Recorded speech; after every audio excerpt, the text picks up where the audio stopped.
Hello, everybody. This is Dr. David Jockers, and today we're talking about the biggest keys for healthy female hormone function for life. And so if you're out there and you're a woman, this is definitely for you because we're going to talk about menopause. We're going to talk about younger women that are having menstrual problems. We're going to talk about fibroids and really how to get rid of hot flashes and different issues like that are related to female hormone dysfunction. If you're a man out there, you're thinking, what's in this for me? Well, I will tell you that if you have a spouse or if you plan on having a spouse, a female spouse in the future, then this is a particular for you. You'll want to know this information because I will tell you it's an epidemic with the amount of women that are struggling when it comes to menopause or early in their life, struggling with things like infertility, premenstrual syndrome, hot flashes, weight gain, breast cancer is through the roof, and really understanding how female hormones work and how to optimize them is extremely critical. And so today in this presentation, I'm going to go through the best foods for healthy hormones. I'm going to go through the best supplements for healthy female hormones. I'm also going to go into a particular test. It's a salivary test, a saliva test that actually measures your hormones and something called your estrogen quotient, which is a huge factor when it comes to breast cancer, uterine, ovarian cancer, understanding your estrogen quotient. So we're going to go through that in this presentation today. So here we go. If you don't know me, my name is Dr. David Jockers. I am a doctor of natural medicine. I have a clinic, Exodus Health Center in Kennesaw, Georgia, where my team and we see patients literally from all over the world that come to see us. I also work with people long distance. I speak all around the country at churches, organizations, on a wide variety of topics. I'm also a featured speaker in a lot of online summits. And I really have a specialty around energy, metabolism, and hormone function.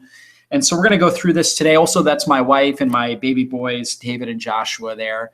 The pride of my life right there. I love those guys so much. And so let's jump in this. And really, I should talk about my wife a little bit too, because when I first met her, she had extreme endometriosis. And we'll go into that in a little detail and what that actually means. But when we look at female hormones, we know that the first 2 weeks of the cycle, we have increases in estrogen. And that's because estrogen is a growth-based hormone. So it helps to build up the uterine lining. Then estrogen levels start to drop and progesterone levels become more balanced with estrogen as the uterine lining breaks up. And so basically when we have this sort of imbalance, the estrogen rises, that can elevate the mood, improves memory. I mean, estrogen is an awesome hormone, but it needs to be in balance with progesterone to help calm and balance our mood. Now, one of the issues is that when we go through menopause, both estrogen and progesterone drop. However, due to the amount of toxicity, particularly xenoestrogen toxins in our society, that we're going to go through where we're getting those, we end up with an imbalance in the ratio of estrogen and progesterone. And so there's a very delicate ratio there, and it becomes off balance, and we end up with the state of estrogen dominance. And the problem is that oftentimes these xenoestrogens don't show up on normal lab testing, normal clinical doctor lab testing when they're looking at estrogen. So what happens oftentimes, the doctor actually thinks we're estrogen deficient when we go through menopause. And so they prescribe estrogen, and that can be a major problem. But when we do have estrogen imbalances or estrogen dominance, many of the symptoms we can experience are as follows: hot flashes, infertility, endometriosis, which is basically extreme pain during the menstrual cycle. And my wife would have so much pain that she would have to get in a hot bath for about 2 days. She couldn't work, she couldn't do anything, just literally lived in a hot bath and was in incredible pain. She was also told that she would have a very hard time having children. But of course, I was able to balance out her hormones while we were dating. We got married, and literally 6 weeks after we were married, she conceived twins and then carried them out, and we ended up having twin boys. So we got married and had twins in the same year. And so that was quite a challenge. But really, why was that? Because her hormones were balanced out and better. And now when she has her menstrual cycle, she has no pain. She has little to no pain So night and day difference. So what else happens? Estrogen dominance. I mean, this is a common issue when it comes to breast, uterine, ovarian cancer for men. Prostate and colon cancer can be a major issue. We can have excessive menstruation, so heavy bleeding, also menstrual cramping, all these different types of issues, fibrocystic breasts, uterine fibroids, all related to estrogen dominance. When you think about fibroids, it's like an abnormal growth in the uterus. Again, estrogen is telling the body, grow, grow, grow. It's telling the uterus, grow, grow, grow, grow, grow. It's needed because obviously that first 2 weeks of the cycle, we need to build up that uterine lining, and then it slashes off. And this is kind of the process. That's when the woman is most fertile, when that uterine lining is at its, in a sense, is most ripe. Okay, when it's grown and it's most ripe, that's when the woman is most fertile. So estrogen helps to lead up to that point for human reproduction. So it's super key with that whole process. But again, in our society, we have an epidemic of estrogen dominance. Now, the issue is, again, in the medical system, they typically think, okay, you're having these problems, you probably actually just need more estrogen. And so they give estrogen boosting molecules. Like, for example, although estrogen is key for fertility, too much estrogen stops fertility. So what do they do with birth control pills? Increase estrogen. If you have an abnormal menstrual cycle, they're going to increase your estrogen. If you have bone loss, because again, estrogen's building. So what do? They give you estrogen to help strengthen your bones when you are osteoporotic and you are, in menopause for osteoporosis. They're going to give you estrogen. They're going to give you estrogen for hot flashes. And sometimes people notice it changes. They notice positive changes. Unfortunately, all these things actually deplete their body of critical nutrients, in particular what we call methylating agents, because these artificial estrogens that are put in the body has to detoxify those. And in order to detoxify them, it uses a lot of what we call these methylating agents, these extra carbon and 3 hydrogen molecules that protect our DNA. And so this methylation process that takes place in every cell of the body, but in particular in the liver, is dependent on B12, folate, zinc, magnesium, and vitamin B2, as well as vitamin B6 could be included in there as well. So when we're taking these things, we're actually lowering our levels. We're depleting B12, folate, zinc, magnesium, B2, and B6, which can cause a wide variety of health problems. That's why I definitely don't recommend these things. And if a woman is dealing with estrogen dominant type symptoms, looking to supplement with many of these nutrients is extremely key. Oftentimes, I will use a methylated B complex. That means a B complex that has a wide variety of Bs like B12, folate, vitamin B2, B6, niacin, biotin, trimethylglycine, a number of these nutrients in a pre-methylated form that's very easy for the body to absorb, that even genetic types that have trouble with methylation, they're able to absorb and utilize this quickly, and it makes a huge difference. In fact, it's one of my key go-tos for women that are struggling with infertility, hot flashes, osteoporosis can be really important for that. So taking something like that, also zinc and magnesium, really, really key nutrients that women need for good, healthy hormones. And, this really goes for men too, particularly men that have insulin resistance or have kind of an enlarged belly. They often need these nutrients as well because they have estrogen dominance. Men that have issues with their prostate oftentimes need these nutrients because they have a state of estrogen dominance as well.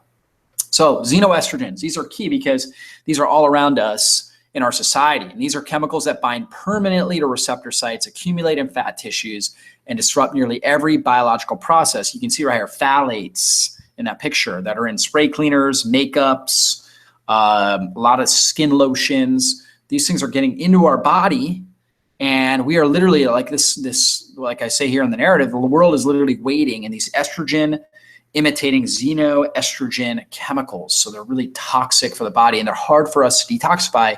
We need a lot of these methylating agents to get rid of them.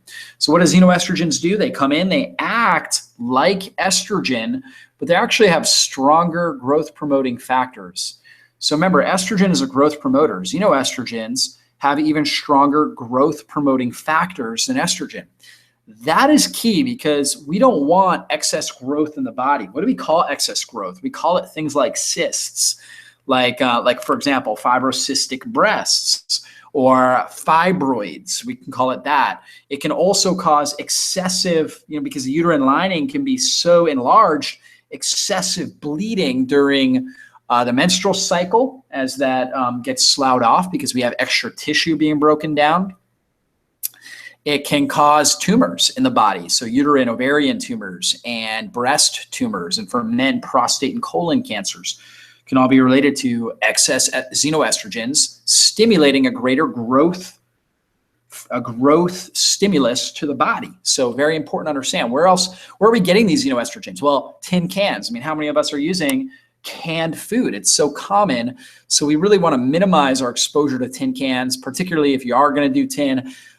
Do BPA free. Never get tomatoes. That's one of the biggest things loaded with BPA and phthalates and xenoestrogens is canned tomatoes, which I know many people use commonly.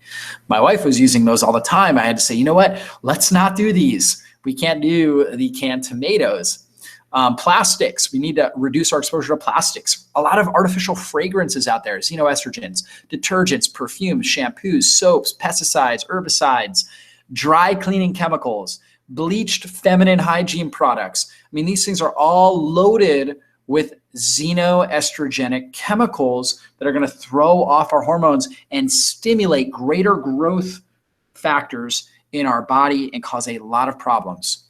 So estrogenic foods, these are foods we absolutely want to avoid as much as possible. Conventional meat products. Why? Because they've got pesticides, herbicides, which we know are xenoestrogens. Oftentimes, they also have artificial hormones that are actually in them, and antibiotics. All of those are xenoestrogenic. They promote greater growth factors in our body. Conventional processed meat is absolutely something we want to avoid. Soy-containing foods. This is a big mistake I see a lot of women make is they're doing soy because they hear it's a phytoestrogen. But we actually don't want that. We want to stay away from soy. Processed foods because they're loaded with sugar and artificial chemicals, pesticides, herbicides that all boost up xenoestrogens, tap water, which has chlorine, fluoride, different disinfectant byproducts, all xenoestrogenic. Caffeine. Now, caffeine in moderation can be great, but too much caffeine can cause hormonal dysregulation and lead to a lot of different issues and increases in estrogen dominance. Wheat or really all gluten products we'd want to avoid. Beer is another big one. Additives and preservatives, dairy products, particularly dairy products that are conventional, because again, they could have hormones in them, antibiotics in them. So we want to stay away from that. Herbicides, pesticides. So really going with a clean diet is super key. In fact, 6 big mistakes I see menopausal women make. Number 1 is they don't drink enough water. Water is going to be absolutely foundational to getting rid of these xenoestrogens. We need to really flush our system on a regular basis. So a lot of people will tell you the typical advice out there is you should drink an ounce of water, clean, purified water per or half your body weight in ounces. Meaning if you weigh, like me, 160 pounds, then you should drink 80 ounces of water. I say you should drink 1 ounce per 1 pound of body weight. So if I weigh 160 pounds, I should be drinking 160 ounces of water per day to just really super saturate my cells, to flush things out of my body. And of course, when my clients start to do that, they do feel better pretty immediately. They notice increases in their energy. They notice that their skin is better, that they sleep better at night. But they do tell me that they have to go to the bathroom all the time. And I tell them, that's great news. We've got to pee our way to good health. Urination is one of the key ways that we eliminate toxins. So very, very critical to do that. Now, typical menopausal women oftentimes are struggling with weight loss. That's another one of these issues that women deal with during menopause. So they're told to go on a low-fat diet. And when they're on this low-fat diet, they're eating a lot more carbs and protein, and their blood sugar's all over the place. We want good fats. Good fats are going to help us burn fat. So doing a lot of coconut oil and grass-fed butter and avocados and olives and olive oil, things like that, super key. A lot of menopausal women are eating toxins. Or again, we talked about those estrogenic foods. We've got to stay away from herbicides, pesticides, the conventional meat products in particular, because those are the most they have bioaccumulated the most amount of toxins. So more important to change out the meat we eat than the vegetables, actually, when we're looking at going organic because of the toxins. Too much sugar and carbs. Again, most menopausal women are doing low-fat diets. In those low-fat diets, they have too many carbs. So they're doing a lot of sugar and carbs, which causes insulin imbalances. And when our blood sugar goes up, our insulin levels go up, and insulin levels drive up estrogen. So when insulin charges up to get the sugar out of the bloodstream, estrogen charges up, creates a state of estrogen dominance and increased growth responses in the body. Again, a lot of women are consuming too much soy. I say avoid soy altogether. If you are a vegan, you can do fermented soy. I mean, really everybody can do a little bit of fermented soy like tempeh, miso, natto, but in general, not a big fan of soy, better to avoid it. And then last but not least here, taking calcium supplements. So most people do not need more calcium. That's not why they get osteoporosis or osteomalacia or this bone thinning. It's usually related to vitamin D, blood sugar, vitamin D deficiency, magnesium deficiency, and blood sugar imbalances. Those are the three key things to address. Get the blood sugar stable so the body stops being catabolic and breaking itself down. Add in, make sure your vitamin D is optimized, make sure you got good magnesium in your system. And if you do that, your bones are going to start to grow and develop, and you can avoid osteoporosis and osteomalacia. So very key. Three biggest changes for healthy hormones. We'll change the meat that we eat. We talked about that. Get rid of the conventional meat products. Add in organic grass-fed animal products. Grass-fed animal products are great for your hormones. That's what you want to look for. Bison, lamb, grass-fed beef, pasture-raised chicken and turkey, venison. All of those things are fantastic. We want to be consuming those. Wild-caught fish, really good. Eat more cruciferous vegetables. Cruciferous vegetables are rich in things like sulforaphane, as well as indole-3 carbinol and isothiocyanates, and lutein and zeaxanthin, these carotenoid antioxidants, all very powerful for helping downregulate bad growth-promoting estrogen molecules in the body. We also want to get rid of plastic because, again, plastic is a major source of xenoestrogens. So I recommend drinking out of glass cups, glass carrying bottles. We want to use glass, and we want to avoid plastic as much as possible. So anti-estrogenic diet is what it looks like. We want to load up on good fats, coconut oil, coconut products. We want grass-fed butter or ghee, which is really good for the body, really good for estrogen metabolism because it's loaded with that number 3 there, conjugated linoleic acid. Number 1 source is going to be things like grass-fed butter and ghee, as well as pasture-raised eggs, all really, really good sources of CLA. Grass-fed beef is another really good source. Also olive oil, avocados, really, really good in there. Healthy nuts and seeds you can do. Pecans, almonds, Brazil nuts, walnuts. Those are all really good. Pistachios, real good. Cruciferous vegetables. That's going to be things like broccoli, cauliflower. In particular, the sprouts can be amazing. So adding in like kale sprouts. Kale is another cruciferous vegetable, or broccoli sprouts, putting that on a salad every day can be really healthy because the sprouts are very rich sources of those nutrients I discussed in the last slide. So definitely utilizing those. Also fermented foods like sauerkraut or kimchi, where they ferment the cabbage. Cabbage is a cruciferous vegetable. When it's fermented, you get more of that indole-3 carbinol, that isothiocyanates. You get something called vitamin U, which is really good for your digestive tract. Just really powerful compounds. Onions and garlic, really, really good for getting rid of bad estrogens. Berries, citrus fruits, lemons, limes, grapefruits, all really good for downregulating estrogen. From an herbal tea perspective, chamomile and passion flower. There's a type of tea called nighty-night tea that you can get from traditional medicinals, nighty-night tea. And it's loaded with chamomile, passion flower, really good for sleep. These things are basically GABA agonists. They help to promote a inhibitory neurotransmitter called GABA in our brain, which helps us relax. So drinking a tea like that not only helps us sleep better, which is really key for detox, but also on top of that, helps to detox bad estrogens. So best of both right there. Supplement perspective, vitamin D, really key. Get that vitamin D optimized. Zinc and selenium. Zinc and selenium, very important for estrogen metabolism. good probiotics, having a good gut microbiome to help break down these bad estrogens and help form good, healthy, mild growth promoting estrogens. That's really what we want. So what tests do we use? I use this test called Female Comprehensive Plus, which is a saliva test. So it's a very simple, easy test to do, non-invasive, no blood draw. You know, I don't know about you. I mean, I recommend for a lot of people to get blood work done, but me personally, I'm freaked out about getting my own blood drawn. I like salivary tests, urine tests. I'll pee in a bucket all day long. I'll spit in a tube all day long and get my readings and recordings from those tests. But so no blood draw, very user-friendly, easy to read. Let me show you what this test looks at. So you can see the hormones here: estrone, E1, estradiol, E2, estriol, E3. So E1, E2, E3. Now, here is how this works. E3, estriol, is a mild growth promoter, whereas E1 and E2 are stronger growth promoters.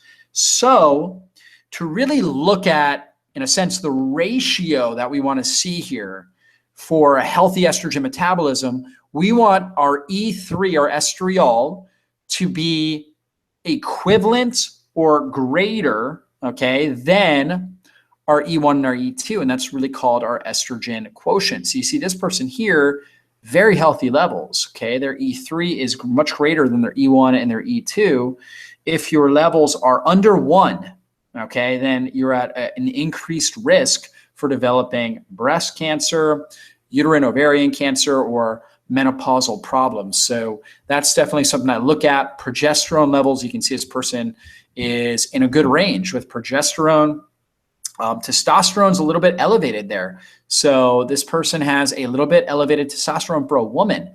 Elevations in testosterone oftentimes is related to blood sugar imbalances. So it can be related to blood sugar imbalances, and high testosterone for women can also be associated with something called PCOS, polycystic ovarian syndrome. So that would be what I'd be on the lookout for this person. Now, their DHEA levels are great. Okay, I'm always looking for DHEA over 100 for sure. 252 is excellent. And we look at their cortisol levels, and we can see they have high morning cortisol. High morning cortisol. Midday is elevated, but in the normal range. And then it drops down pretty significantly in the evening and at night. So they have a dysregulated cortisol loop. So what could I do? I could do things to help reduce cortisol in the morning. Maybe some ashwagandha might be very, very helpful there. Or I can do, let's see, what else is going to reduce our morning cortisol? Well, we can do something to help get blood sugar stable. So we can eat breakfast, like have a protein shake in the morning, which will lower our cortisol levels. And that can be very, very helpful for keeping cortisol stable. So that's really key. And I think I've found that the more I can keep cortisol stable during the day by regulating blood sugar, the more I can keep cortisol stable in the evening times. So both of the things would be great. Also, deep breathing or doing like a morning meditation is really good for balancing out the adrenal hormones. So that's just an example of what this test does. And you can find this test called the Comprehensive Female Comprehensive Plus on our website, drjockers.com. For men, there's another one, Male Comprehensive Plus, so you can order those. Okay, 3 steps to a healing diet.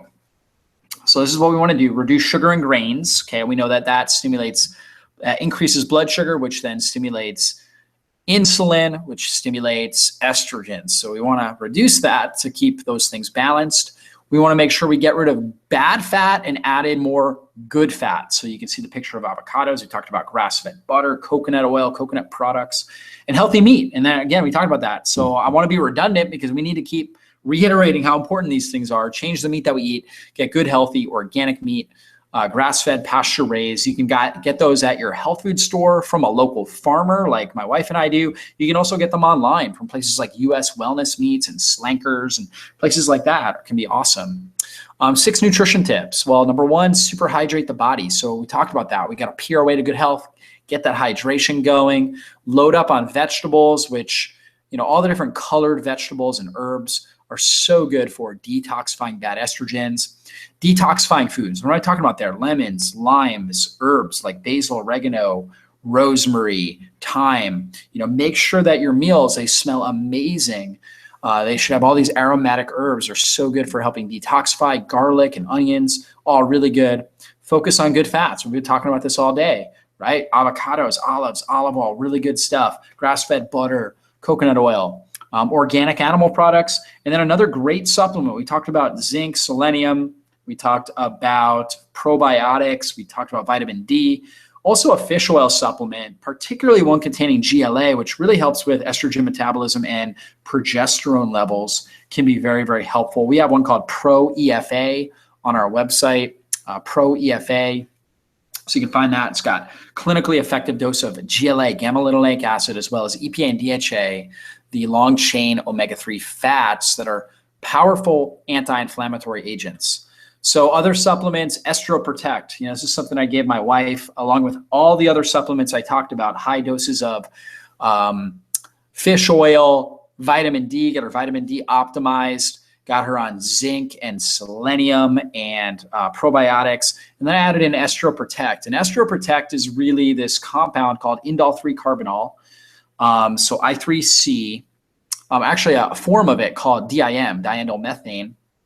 So an activated form of I3C that we find in the food source that's highest in it is broccoli sprouts. Broccoli sprouts are an awesome food source of DIM, but this is really high clinical dosage. We'd have to eat pounds of broccoli sprouts to get as much of the DIM as we have in this Estro Protect, which is really good for down-regulating these more growth-promoting estrogens and helping the body with good estrogen metabolism. So it's producing more of the mild growth-promoting estrogens. And so anybody with these sorts of symptoms like hot flashes, fatigue, PMS, endometriosis, things like that, we're going to put them on this Estro Protect supplement. If I see somebody who just comes in with headaches, I won't necessarily use this, or thyroid problems, I won't necessarily use it. But if I see it in combination, if they're having headaches, but they're also infertile, they also have endometriosis, and then I'm going to use this supplement. If they have a thyroid problem, but then they're also having excessive menstruation, or they're dealing with major menopausal symptoms like hot flashes, and this particular product right here, Estro Protect, can be really helpful. And one other thing for women that are dealing with menopausal symptoms, in particular, if I see progesterone low, okay, we're going to look to add in, or if estrogen or progesterone is low on the testing, we're going to look to add in menopause hormone support. Why? Because menopause hormone support has things like wild yam. It has Don Quai. It has what else in there? It's got isoflavonoids from something called kudzu, which is a certain type of sea vegetable, non-soy based form of isoflavones to help boost up estrogen progesterone levels. It has a number of different nutrients, Korean ginseng, that all have been formulated in a way to help boost up progesterone and estrogen. So when I see that, the woman's very low in those levels, very low, particularly on progesterone on that female comprehensive, then I love to use this menopause hormone support and seen awesome results with the women I've worked with this supplement.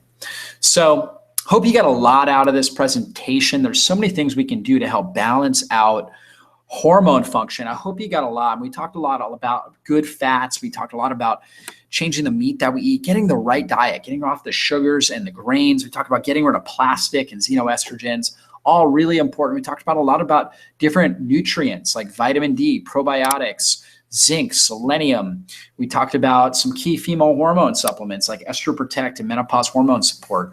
So a lot of key things to be looking for. And if you want help navigating your health journey, if you're out there, you're like, I've got these problems and it's all so confusing. I don't even know where to start. Well, I would say listen to this presentation again, because I gave you a lot of starting steps, a lot of key things and key takeaways. But if you want somebody to help guide you through this, then I would highly encourage you to go ahead and email my functional nutritionist, Haley. She is awesome with this, with female hormones, nutrition@drjockers.com. She can get you on a consultation program. First, she'll give you a free consult. Just let her know you saw this video. She'll give you a free 15-minute consult just so you can see if she's the right fit. You guys are the right fit for each other. And she can get you on a health coaching plan to help balance out your hormones using lab testing, supplements, nutrition, as well as many different lifestyle strategies that she'll teach you in order to balance out these hormones to get rid of your symptoms and really help you get healthy and well. So together, Haley and I, we're on a mission to educate and empower as many people as possible to reach their full potential in life and health. We love helping and serving people. So I hope you got a lot out of this presentation, and we look forward to seeing you in the future on another one of our YouTube lives and our YouTube presentations. Bless you guys and have a great day.